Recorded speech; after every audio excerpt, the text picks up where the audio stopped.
আসসালামু আলাইকুম দর্শক, আমি তাসলিমা জার্মান থেকে আরও একটি নতুন ভিডিও নিয়ে চলে আসলাম। খুবই ভালো লাগবে। এই যে ওয়েদারটা আজকে খুব ভালো। আজ বিগত কয়েকদিন যাবত আবার ঠান্ডার মতো, মানে রোদ এত বেশি উঠে না, আকাশটা একটু মেঘলা মেঘলা ছিল। যাই হোক, আজকে মোটামুটি ওয়েদার ভালো আছে, 19 ডিগ্রি।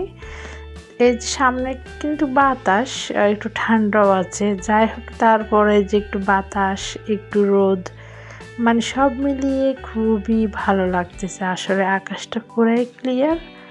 তো ওয়েদার দেখাচ্ছে আপনার 4টার পর থেকে আপনার আবার আকাশটা একটু মেঘলা হয়ে যাবে। তো মূলত ভিডিওটা যে কারণে করা, আসলে আমি সবসময় যে এই গার্ডেনটা হচ্ছে আমাদের বাসার, তো এটা আমাদের বাসার এরিয়ার গার্ডেন, অন্য বাইরে কেউ আসতে পারে না এখানের ভিতরে।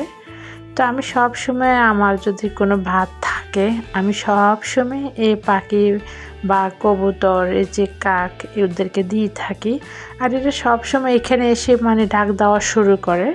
তো যাই হোক, যারা খাবার দিয়ে থাকে সব সময় পাখিরা মানে ওদেরকে টার্গেট করে বেশিরভাগ ইয়ে করে। তো যাই হোক, যেদিন ভাত থাকে না ওদিন পাউরুটি দিয়ে থাকি। তো দেখেন মূলত হচ্ছে এটাই, দেখেন মিল যদি থাকে একসাথেও কিন্তু খাওয়া যায়।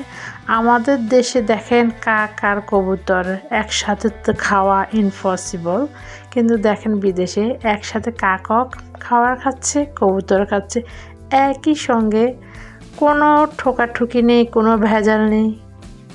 এইভাবে যদি মানুষই মিলেমিশে থাকতো আর তো কোনো কথাই ছিল না।